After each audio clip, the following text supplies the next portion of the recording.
This is the Hiking Through Life podcast. We've all been gifted a journey called life. Let's see where the journey leads us today.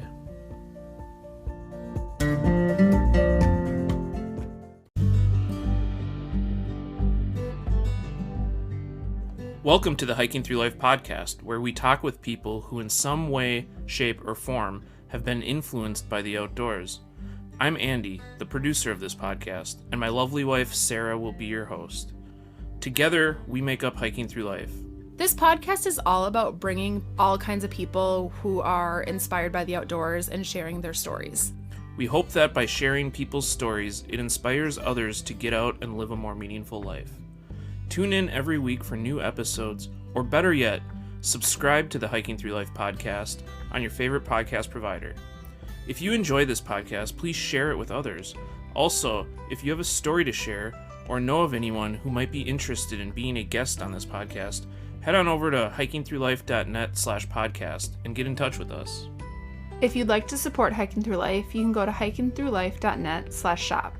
We have t-shirts, water bottles, and we recently added stickers to the shop. Use the code podcast at checkout and receive 10% off your first order. There are other ways you can support this podcast as well. You can check those out at hikingthroughlife.net/support. Also, be sure to sign up for our email list. You can do that by heading over to hikingthroughlife.net. Enter your email address and click subscribe. There's no commitment. You can unsubscribe at any time. As part of our email list, you'll receive our monthly newsletter. We'll also be sending out any promotional codes for Hiking Through Life gear. It's an excellent way to follow Hiking Through Life's journey. Now sit back and enjoy this week's episode. Welcome to the Hiking Through Life podcast. Today we have Liz Thames on the podcast, better known as Mrs. Frugalwoods. Liz is the blogger behind the blog and social media account Frugalwoods. She lives in rural Vermont on 60 acres with her husband and 2 girls. The family is soaking up the homestead lifestyle and frugality. Her book, Meet the Frugalwoods, shares her story on the journey to financial independence. Welcome to our podcast, Liz. Thank you for having me. Yeah, I first read your book a couple of years ago, and it just really spoke to me just about the whole frugal lifestyle. Like, my husband and I live fairly frugally, not as frugally as you, but I love getting tips from you. And just how being outdoors really makes you come alive. But before your whole frugal life, you were living your 9-to-5 life. Can you kind of talk about that and what led you to have this frugal lifestyle? My husband and I were living in Cambridge, which is a really urban area right outside of Boston. And before that, we had lived in Washington, D.C. and New York City. So we had really done the big city thing. And we were getting close to 30. I think we were 28 when we sat down and realized, we are working in offices under fluorescent lights for almost all of the week, right? So you're working Monday through Friday, then we're working in the evenings. We're paying a premium to live in the city. And what we really like doing is hiking and being in the woods and being outdoors and spending time together and a slower pace of life. So why are we living in these cities? And this was a real reckoning for us because we had our dream jobs. These were the jobs that 10 years before we'd sat down and said, this is really what I want to be doing when I'm an adult. And now we're adults, we're here, we've made all these choices. And we realized we needed to shift. We needed to make a change in how we lived and where we lived. So we started saving as much money as we possibly could. We both had great jobs, great salaries. And so it's, the very easy financial math is the more you make, the more you can save. The less you spend, the more you can save. The less you can live on, the less money you need to have saved up. So we started saving as much as we possibly could and working towards this goal of leaving the city and moving to rural Vermont. And we moved to our homestead in May 2016. And as you mentioned, it's 66 acres and we are able to be outside all the time and we love it. And interestingly, we decided to both continue working computer jobs because we like the balance. We love to be outside. My husband chops down trees. So he's out there, doing forestry work and splitting wood. And then I'm out there in the garden. And then we come inside and he's a programmer and I'm a writer. And so we have our, kind of like quiet, introverted time on the computer juxtaposed with this incredible amount of time outside. So we really have created a balance that works for us and that puts our priorities at the forefront. Yeah. And like, I love that it's just like this balance of what you guys love to do. And I think especially through COVID, I mean, we've been quarantined ourselves. Before our baby, we quarantined for a whole month, and now we're quarantined with our newborn baby. And like, we're just really like learning this whole balance of our little own mini homestead life too. Like, we don't live on 60 acres, but just like going through the motions of each day. And it's just kind of this rhythm each day where you can switch up your activities and your hobbies throughout your home and your day and just make it what you love. And it's so clear that you guys have done that through the years and through your frugality. Why Vermont though? I mean, was there a reason you wanted that, or were there other options? Vermont was top of mind for us when we started our research for a couple reasons. We've been living on the East Coast and in New England for a while now. We both moved here when we were, oh my gosh, I guess 23, and we're now 36 or 37, somewhere around there. So we've been on the, we're getting up late 30s. So we've been on the East Coast for a long time. We really enjoy the climate. We love the cold. So interestingly, I am from San Diego, California, and my husband is from Miami, Florida, and neither of us can stand the heat, like cannot abide the heat. So I don't know how this happened. So like some sort of reversal of what we were raised with. We love the snow. We really like all 4 seasons. To both of us, it just feels very wrong if you don't have like a snowy Thanksgiving and like a frozen Christmas. Like it's just improper. So we very much wanted a place that has 4 articulated seasons. We love the beauty and the terrain of the Northeast. We love sort of the mountainous area and the heavy tree cover, the hardwood, the softwood. That was really the kind of forest that we wanted to be in. That's what we love to hike in. We hiked a lot in the Shenandoahs, down in the Washington, D.C. area when we lived there. And that's beautiful. I like that, but it's too hot. Like I cannot, the summers, no way. We went to school in Kansas, which is very rural, but for anyone who's been to Kansas, they're just nodding their heads. It's very flat. It's kind of just like this sort of like bare dirt that just goes on forever. It's not quite that bad, but it is not a tree-filled rural experience usually, and it's just kind of a different type of farming than what we wanted to do. And other parts of the country just sort of didn't line up with these criteria that we had. And so Vermont really rose to the top. Also it's a very progressive state, and it's a state that prioritizes a lot of the things that matter to us. So education, healthcare, making sure that the environment is well cared for. It's a state that takes the stewardship of the land very seriously, and that takes a progressive agenda very seriously and really makes it manifest in local communities. So that was another element. We were also living in Massachusetts at the time, and so it's just a 3-hour drive from Boston to where we live. And so it was very easy for us to house hunt. So we would come up here. We sort of did house hunting on and off for about 3 years with, varying levels of intensity, but it is very nice to be able to be on the ground and to see a lot of different properties, especially when you're looking at buying such a large parcel of land.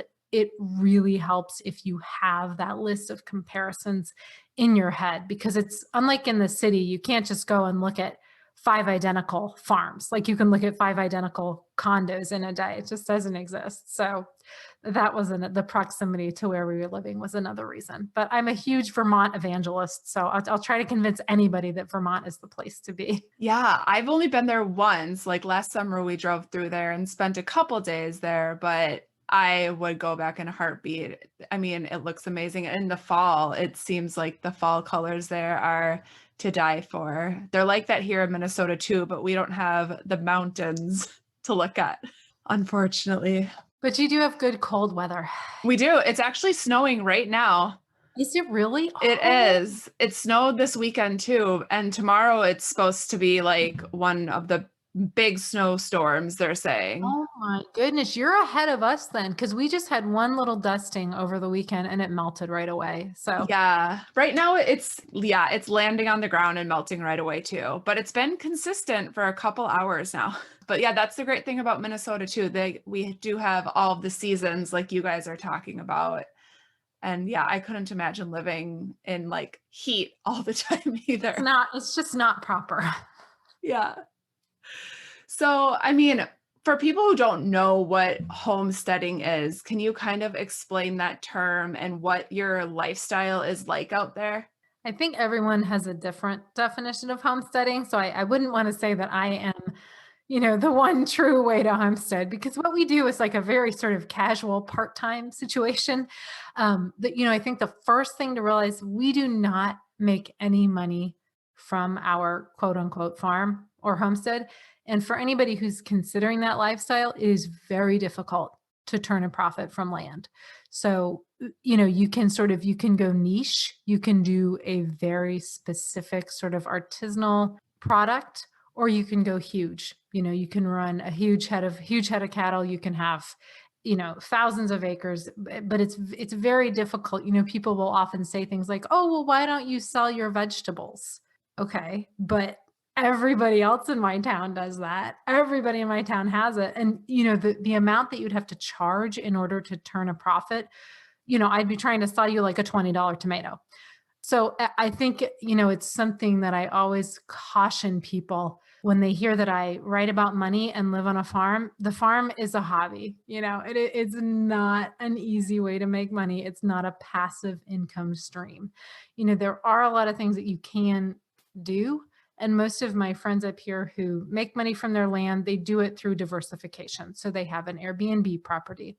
They usually have an online component to their business. They have a very niche market. So maybe they sell specifically to restaurants. So high-end beef to restaurants or something like that. So this is kind of my cautionary, don't move to a farm and think you're going to make money selling vegetables, because you're not, or very few people do. It's very hard to do that. And so we do a vegetable garden for ourselves, and we do canning and preserving of those vegetables. So we'll do tomatoes, cucumbers, ground cherries, peppers. We've done kale, chard. I saw you tried watermelon this year, but that didn't work. Did not pan out. I think I'm giving up on the watermelon. They were like the size of a softball, and my kids were just heartbroken.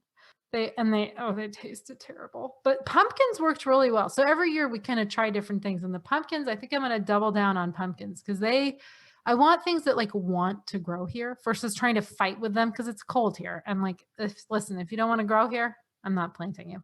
So that's kind of our big vegetable garden. And then we have a smaller kitchen garden up by the house that has our salads. So I do a bunch of salad greens, herbs, carrots, stuff like that we can kind of pull out for dinner every night. And then we have perennial food beds. So we have a really big blueberry bed that we put in a couple years ago. We have tons of blackberries, and then we have apple trees, plum trees, and cherry bushes. So we kind of are trying to build out that perennial food element with the stuff that wants to grow here. And, things like apples are so much fun because there's so much that you can do with them. So we make cider, applesauce, dried apples. And then the plums, I think I've eaten one plum off the trees in like the 4 years we've been here, because there's some varmint that comes and eats every single plum like right before I'm going to harvest it. So I don't know which animal it is, but they get all my plums. So this is another reason why it would be hard to make money, because you can't, it's very difficult without, we grow all organically. And so without pesticides, like there's a lot of pests. So that's the food side of what we do. And then my husband has built hiking trails on our land. So a big piece of wanting to be here was the ability to step out our front door and hike. And that is such a gift every day, both for me, for my husband. My husband and I each try to hike by ourselves every single day, because having that time alone, when you're home with two kids or any number of kids, to get out in the woods in silence is absolutely transformative for our mental health, our physical health. So I hike in the mornings, he hikes in the evenings, and it's like this very sacred band of parent alone time. But That's then we've amazing. also, Yeah, we've every got day. our girls hiking. Like the 2-year-old is like, she can really truck it, and it's just like doing it every day. And my 4-year-old is like a little bit whinier about it, but she'll do it. So we do, just being able to be in nature with our kids without needing to think about it, without needing to orchestrate like a trip to a farm or to the woods. That to me is the biggest gift of living here. And then we also heat our home with the wood from our land. So, it's heavily forested. So my husband does very careful selective cutting to manage our forest. So taking trees that are dead, trees that are dying, or trees that are endangered in terms of having a pest pressure coming through. So we take those trees and he chops them down, skids them with the tractor, bucks and splits and stacks the wood. And then we also make maple sugar. And that's maybe my favorite thing that we do. Most people call it maple syrup, but here in Vermont, it's sugar. So we tap our maple trees and we have an evaporator and we boil it down. And that's another thing where people say, "Oh, you should sell your maple I syrup." remember when we were in Vermont, like there was stands everywhere. Exactly. There's stands everywhere. Here's another thing, if you had an online market for that, or if you were doing wholesale, you could probably make money. But at the rate that we do it, there's no profit in it, but we absolutely love doing it. So we make enough for our own usage. And that is really fun, because you do that in the spring when it's just starting to thaw and you're just coming out of winter a little bit. So even though you're not selling these things, is there like a big like barter and trade system where you live? There is.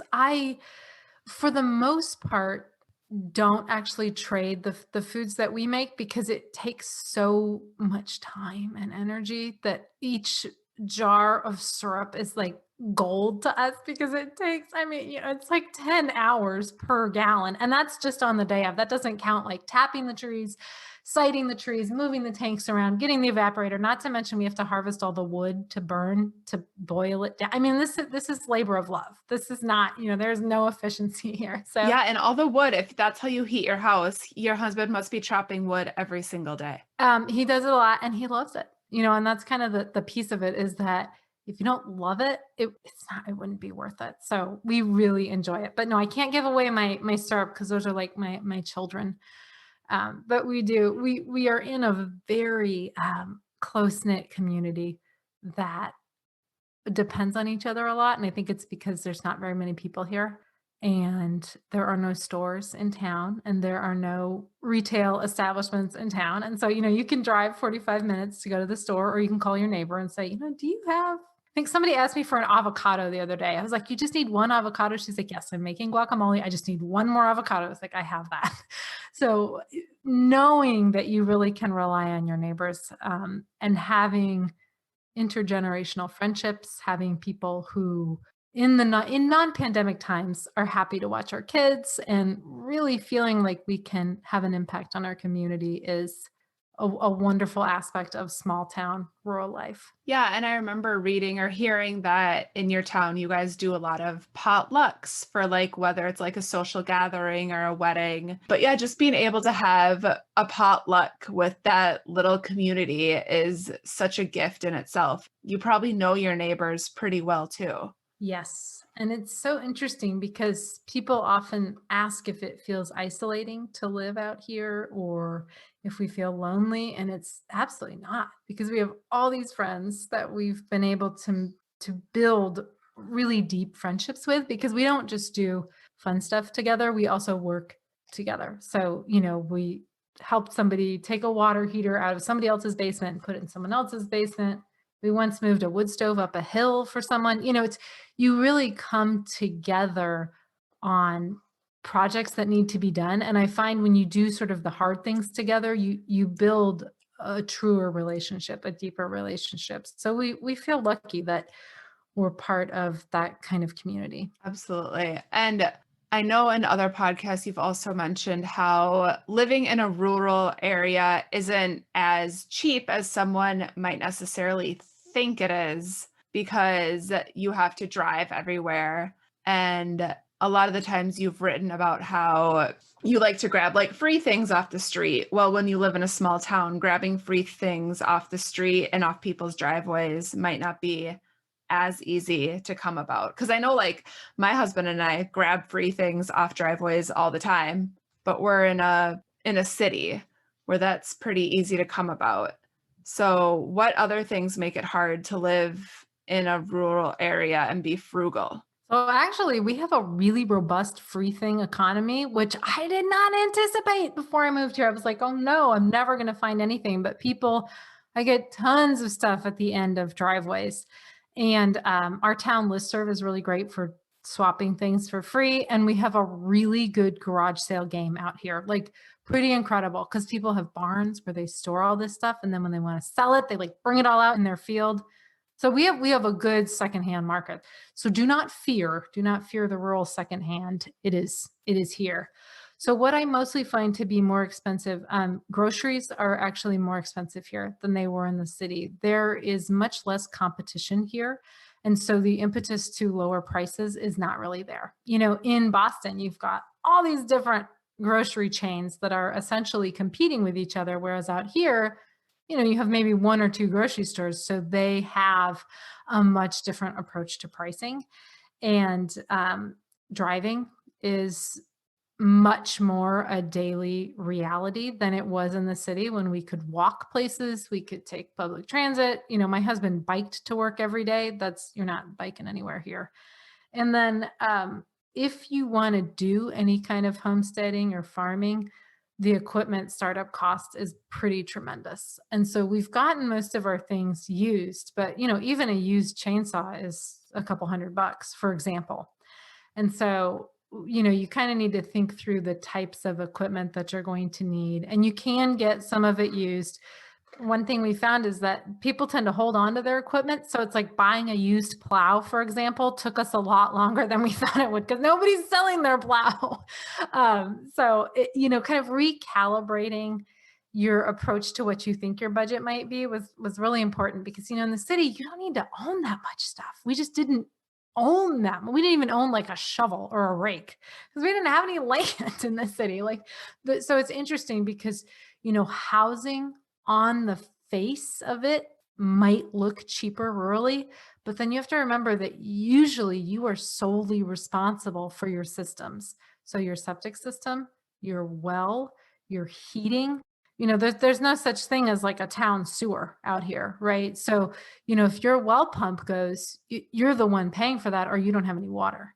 And so I think having an awareness of those systems ahead of time is really helpful because you might think, oh, that, my mortgage is going to be so much cheaper. Well, maybe it is, but you need to factor in having your septic system pumped, installing a generator if you don't want to be without power for a week. And so there's a lot to think about that I think doesn't meet the eye. It looks cheaper to live. Oh, we'll grow your own food. Well, yes, but the startup cost and then the amount of time that actually takes is pretty tremendous. So it was a lot cheaper for us when we lived in a Brooklyn apartment, right? We didn't own a car, walked everywhere, took the subway. We owned very little stuff. And then when you sort of own everything on your land, it gets a lot more expensive. So based on your lifestyle, like in your apartments, like in New York or Boston, do you think you're saying you were spending more money now than you were then, even when you guys were like going out, grabbing drinks, going to restaurants? Yes. And, a piece of it is that we were always fairly frugal. So my husband and I were not really going out that much. We ate out some, but we had this sort of frugal bend to us. The other thing about cities is that there's a lot of efficiency. There's so many free things. There are so many discounted things. and entertainment that you can walk to or walk past or just enjoy a street fair or something like that. And so it's, um, I've written a lot about this on the blog, and I did a post that talked about comparing our last year living in the city and our first year living rurally, and what the costs were. And I broke that down, and it's mostly just to dispel the myth that it's cheaper to live rurally. I think that over time, it could be cheaper to live rurally, right? So like over decades, you own your truck, you own your tractor, you own your plow and your chainsaw. Let's say you pay off your property. I think, yes, it could eventually be cheaper, but the embodied costs of ownership are fairly high.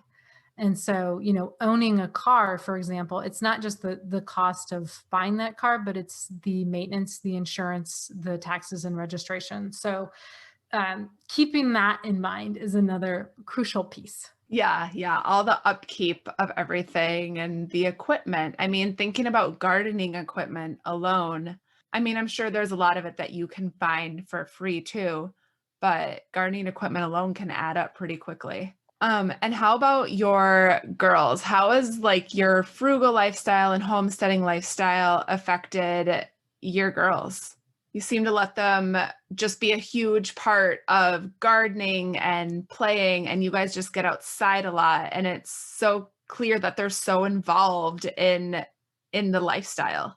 Yes, I have a 2-year-old and a 4-year-old, almost 5-year-old. And so I can only speak from that perspective. I don't know what it's going to be like in 10 years and 15 years. They're probably going to hate it as teenagers, but I feel like that's like a very good life experience for them if they hate it.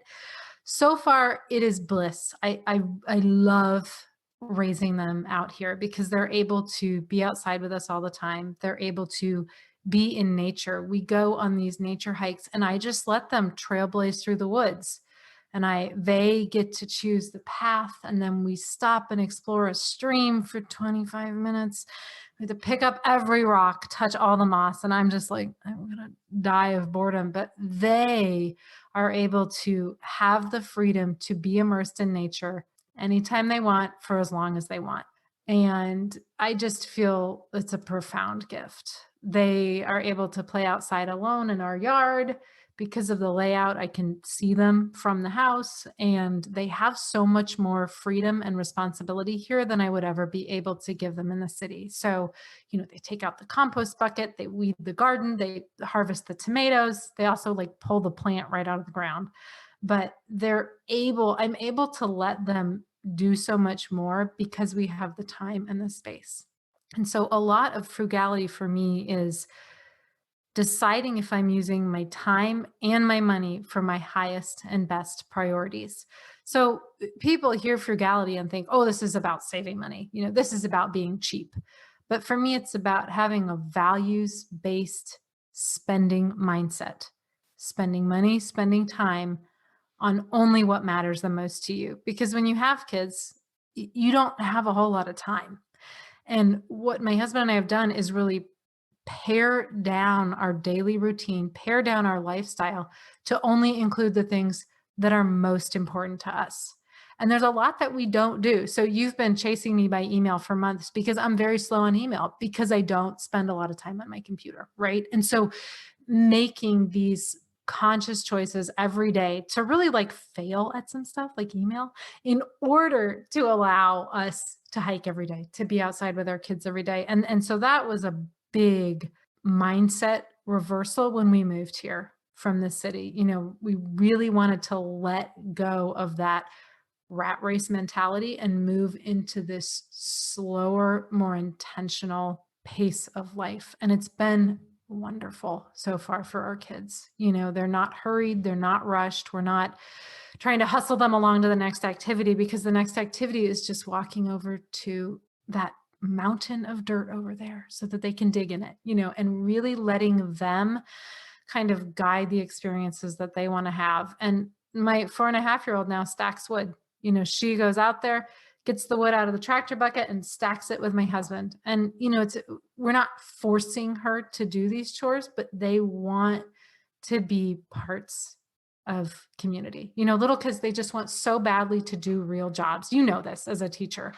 all they want is to be real big people. Absolutely. They want to feel important. They want to be a part of it. They want to mimic what adults are doing. Exactly. And so we try to the extent possible to let them do that stuff. So to let them cook with us, to let them wash the dishes, load the dishwasher, fold the laundry. That has some very interesting results. Stack wood, and this is not a homesteading thing. You don't need to be rural in order to do this.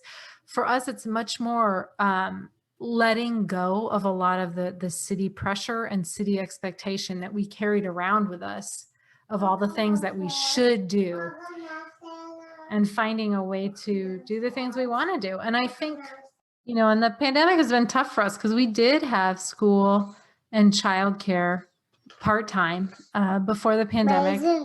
More raisins. You want more raisins. And now, as you can hear, we do not have school and childcare. So for us, it's been a question of simplifying even further, really letting go of perfect, and trying to find a way to continue living, to the best that we can with our kids with us at all times. Yeah, absolutely. The pandemic has tested a lot of families in that sense. I'm sorry. No worries. Totally get it. I think they did pretty well keeping themselves entertained for 45 minutes.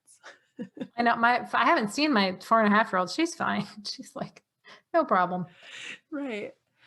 But yeah, I mean, just being able to slow down. And I love that you said you guys just kind of don't go on your email every day. You just kind of live your lives as is and are very strategic about when you do go on that phone and that email. And that's one reason we love getting out hiking and camping, because we are removed from that. Yet you guys just kind of do that every day. And it was for us, that was the release that hiking was. It was because we did it before we had kids when we were living in the city. So we were getting up, we'd get up at 4 a.m., drive out so we could summit before dark. And that was incredible because we didn't have our phones. There was no cell reception. I think I read an article that you wrote back in 2014 where you and your husband were mistaken for through hikers when you were in some grocery store. And it was the best thing ever to be mistaken for a through hiker, because that's just the lifestyle you guys love. It was. I mean, the embarrassing thing is we hadn't even been hiking that day. So, we were just living our lives. But yes, I think that nature really gives us that opportunity. It forces us, right, to be present. And that helps so much with parenting, to really have the presence. And it helps so much as an adult with discernment and with really knowing what we want to be doing. And so, it's not like we're excellent about not picking up our phones and not looking at our email. It's a choice to try and do it less, I think. And so trying to kind of embody, I call it myself woods mama when I'm in the woods with my girls, because I'm so zen and chill. And then we get back in the house, I'm like, take off your shoes, and it's, why am I doing that? It's because I'm suddenly imposing these pressures that I perceive of modern society within my own home that somehow I don't feel in the woods with them. And so how can I kind of bring that spirit of presence to everything I do? So work in progress, varying degrees of success. Right. Especially when the kitchen just seems to be such a mess or whatever it may be, but it's all an experiment in learning for them. So what are some of the most frugal tips that you might share with some listeners? Just everyday frugal lifestyle tips. I know you've written about this a ton. So the first thing that I recommend people do, if you're not really thinking about your money, aren't really sure where to start, is to start tracking your spending. This is the easiest, most straightforward thing you can do because you don't need anybody else. You can do it on your own. You're the one spending the money. I know a 2-year-old is usually not part of the expense tracking. Okay. So tracking your spending means looking at every dollar you spend every month. So you can use free software. You can use a spreadsheet, pen and paper, whatever system is going to be best for you to know what you're spending. Then understanding your income, understanding any debts that you have, and any assets. So debts are things you owe, assets are things you own. Getting this full financial picture is really going to guide everything else you do. So before you worry too much about, how much money you can save at the grocery store, how much money you could save by canceling this subscription, really understand what your current savings percentage is. What's that difference between your spending and your income every month? Where and how do you want to move the needle? You may find, actually, I feel pretty comfortable with where I'm at. Or you may realize, oh, I really need to put myself into a safer financial zone by saving up an emergency fund, right? By having a savings account that I can rely on. And I think something like the pandemic, something like this recession is a good wake-up call for a lot of us that, these jobs that we thought were so stable, or this freelance income that we felt was so stable, may not be as stable as we anticipated. And so feeling enfranchised with your money is going to give you the confidence to weather this storm. So I have on my website, I have a couple free programs that people can follow. They don't usually have a 2-year-old eating an apple in the background, but if they did, they would sound, this is genuine audio. I have an Uber Frugal Month program, which is 31 days. It's free, and it's an email program that's designed to really take you through a lot of these steps I'm talking about, getting a handle on what's going on with your money, and then how you can make good decisions moving forward. Another thing, if a month sounds too long, don't worry, I have a week. I have the Uber Frugal week. You can do that. And that is really pandemic specific, because I was getting a lot of feedback that people were understandably getting pretty freaked out and did not want to do the 31 days. Okay, I get it. That was far too long. So you can do the 7 days of the Uber Frugal week, which is also free, to really just start understanding where you're at financially and where it's going to be smartest for you to put your efforts. Perfect. And there's really no better time right now than the pandemic. I'm sure there's so many readers that have reached out to you on your blog just trying to get suggestions and feedback on the situation. So what is your blog? Where can people find that and get in touch with you? Sure. So I am Frugalwoods everywhere you go. I live in the Frugalwoods. I am at frugalwoods.com. And then if you want to follow me on Instagram, Facebook, or Twitter, it's at Frugalwoods. And then my book is Meet the Frugalwoods. So you're pretty good if you can just remember Frugalwoods. And that name, did that come before or after you moved to the homestead? Before that, it was sort of the aspirational idea when I started writing the blog in 2014. And it was, my husband actually came up with the name, and I thought it was the stupidest name. I was like, nobody is going to like that. But turns out he was right. It has worked really well because it's very fitting for the work that I do. Yeah, I just remember seeing the cover of it and I just loved the cover, and that's what attracted me to reading it. I had never heard of it before, but I saw it on the shelf in the library and I was like, this looks like a great read. Just like two people on a hill overlooking mountains. I think there was a dog on the cover too. There's a dog and a baby. We just had one baby at the time. My second baby was born 2 weeks before the book published. So that was a wild time. Yeah, because you guys moved in to your place. Like, I remember your book, you were looking for the land with your little newborn baby. Mm-hmm. Wow. What an adventure. I think that we've covered a lot of things today, and there's a lot more people can find on your blog, Frugalwoods, so people should definitely head on over there. But thank you so much for coming on today. Oh, thank you for having me.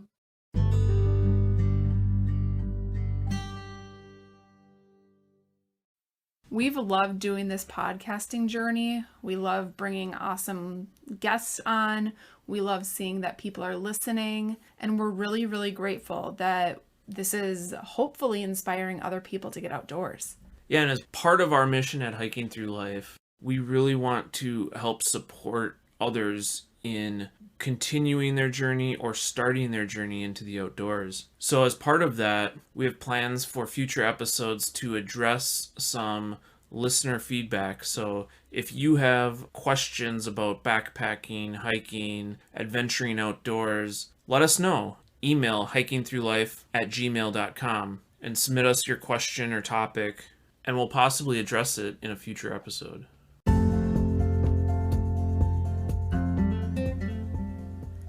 You've been listening to the Hiking Through Life podcast.